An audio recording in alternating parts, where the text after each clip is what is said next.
LPS, Pepíku vtip, LPS.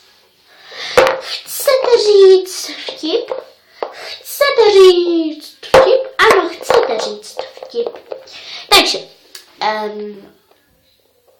abyste radši, když vám rodiče řeknou, abyste šli domů, tak radši běžte, protože Pepíček si jen tak šel na vycházku a tatínek mu řekl tohle. Synu, už pojď okamžitě domů, nebo dostaneš na prdel. Ale já stále nepůjdu. Potom přišla maminka na Pepíčko a tam mu řekla tohle.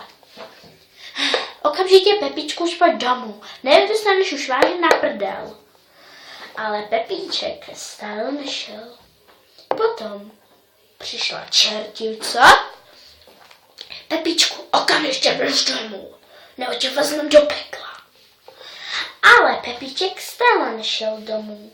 Potom už přišel čert a tomu takhle ho zmlátil. A to bylo vše, víte?